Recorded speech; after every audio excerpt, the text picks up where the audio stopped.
I'm Crystal from Grow, Create, Inspire, and today I'm honored and elated to speak with Rosemary Gladstar. Thank you. Hi, Crystal. Rosemary. Hi, it's so good to see you again. Thank you. Yeah. You're one of my greatest heroes, just as a side note. So I wanted to ask you a few questions today, and one, what would be the most important piece of advice for beginning herbalists? Oh, well, I would say that it's, herbalism has been practiced for so many hundreds and thousands of years by people that actually it's simple. It can seem overwhelming, it can seem like anything when you're first starting it, but it's one of those, human arts actually that once you become engaged with it, you find out that it's in you.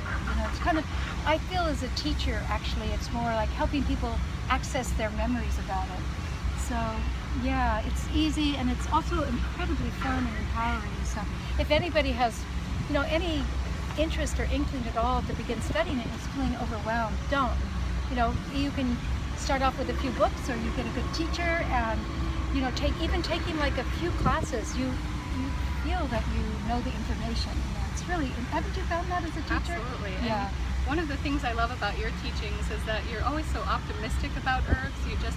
You live and breathe this energy that is just so vibrant, and you connect people with that visceral connection to the earth, to the roots and the trees, and you invoke that visceral connection to plants, and I really admire and respect that about you. I think that in part that has to do is because of, growing up in the country on a farm and being intricately close to nature and outside. I think, and also maybe studying with my grandmother when I was little, who had such a tough, hard life and yet always maintained hope in the face of the bleakest time. She was an Armenian, right? Who was a survivor of the Armenian genocide. So it's like nothing really worse could have happened.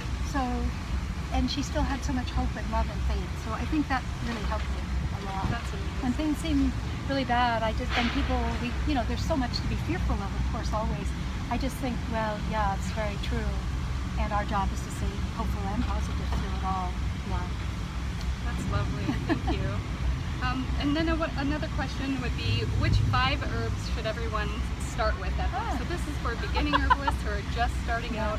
Your top 5 that are easy to grow and easy to use. Yeah, that's a good question, because I always say, what's your top 10, that your 10 favors, and even then I have a hard time stopping at 10. But so I would say we want to pick herbs that are very versatile and safe and grow easily and can be used for a multitude of reasons, so purposes.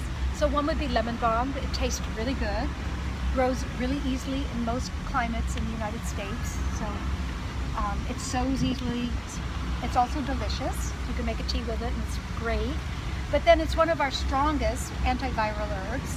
It's also a powerful nervine. It helps by nervine and helps you feel relaxed and centered. It's very excellent for hyperactivity.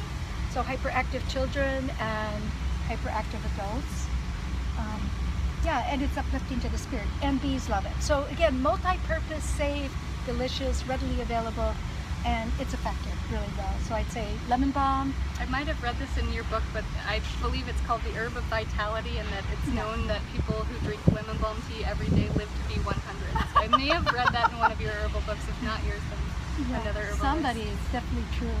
And then another really common but incredibly powerful herb is chamomile, which I always say chamomile embraces soft power. It's really good. Good for children and older people, compromised digestion, good for the skin, good for the hair, helps you feel relaxed. So again, multi-uses. So we say lemon balm, chamomile, yarrow. I love yarrow. It's like a first aid item. Good for bleeding and disinfectants, helps you get rid of colds and flu. So and grows everywhere. Beautiful. So yarrow, and let's see, what other one? Lavender would be another one. First aid in a bottle, we say, when you have the essential oil. So that's 4, right? Oh, which other one? Well, let's see. And then I love golden seal for fighting infections, but it has to always be organically cultivated because it's been severely over-harvested in the wild, but it's very easy to grow in a northern environment. It wouldn't grow in Texas by any means. But it's one of my favorite infection-fighting herbs for colds and flus and viral infections, bacterial infections, for topical applications. But it's a stronger medicine. But even so, it's still safe enough for people to use. So, yeah, I mean, that's hard to do 5, but there you go.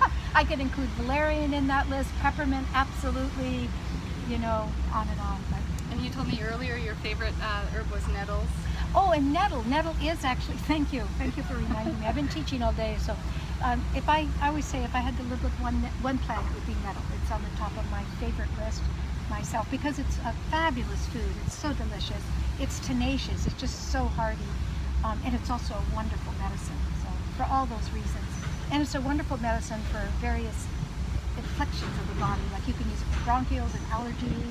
You can use it for liver congestion and reproductive health. And just when you're worn out and tired, it's a great herb. Yeah, good tonic herb. Absolutely. Yeah. I love the nettles plant. Yeah, It's so I know. beautiful. When in doubt, use nettle. That's a quote from David Hoffman. And then one other question is, what is your hope for future Earth stewards? So what issues can we primarily focus on?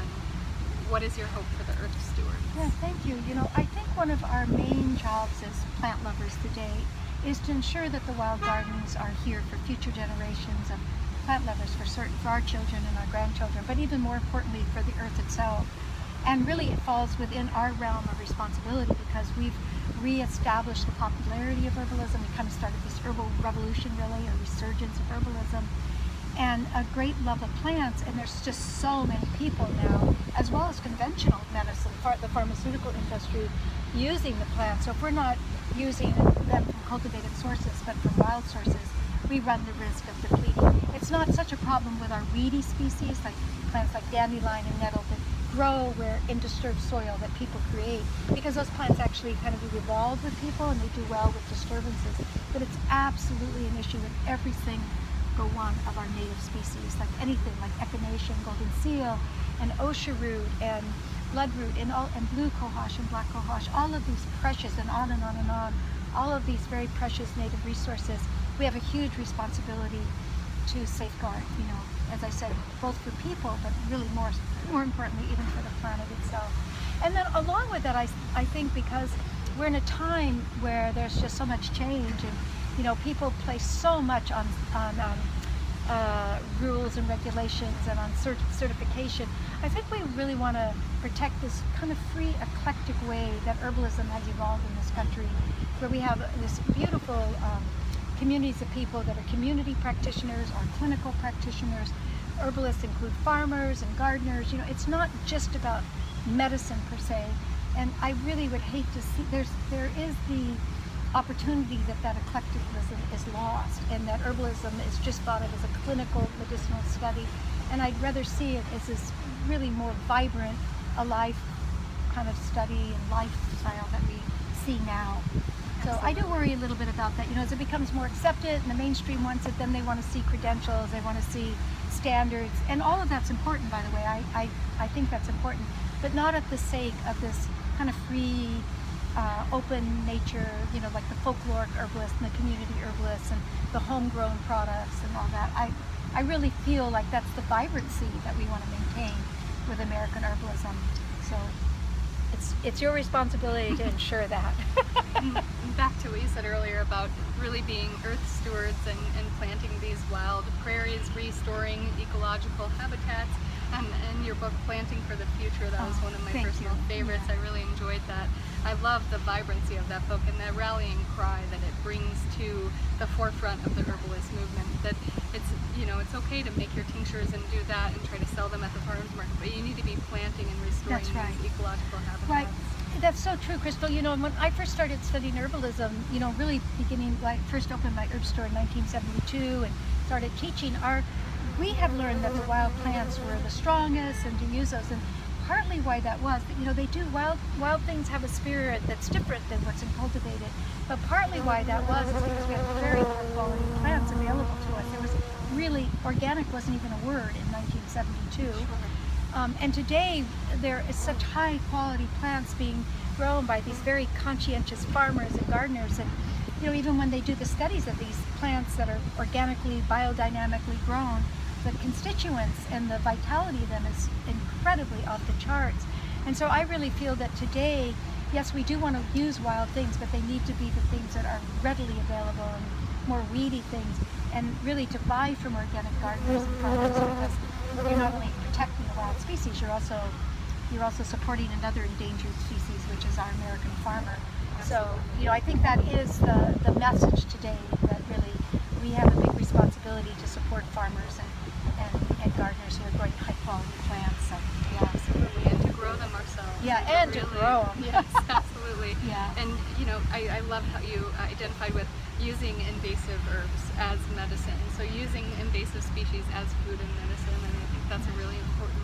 Well, I think that's some of our best. You look at things like dandelion, nettle, burdock, yellow darkroot, the wild chicory, and even things that we have to be mindful of because they're so invasive, like purple loosestrife, for instance, and some of the other plants, kudzu. I mean, those plants are really the plants that are being used today for things like Lyme and really tenacious problems. So those invasive species, they're tenacious.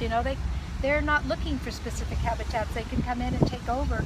We need that kind of vitality in our own lives. So I also believe that you have to kind of moderate those plants because they can take over native habitats, but they're there for a purpose. They're kind of like the white people, they come in, take over. You have to kind of maintain and corral their energy, but they have a very valuable role as well. So. And really, humans are the invasive species here, so we have to remember that. Yeah. Well, thank you so much, Rosemary. It was such a pleasure. Thank you, honey. Really. Thank you. And it's so you. wonderful to see you again. You too, and I appreciate your time.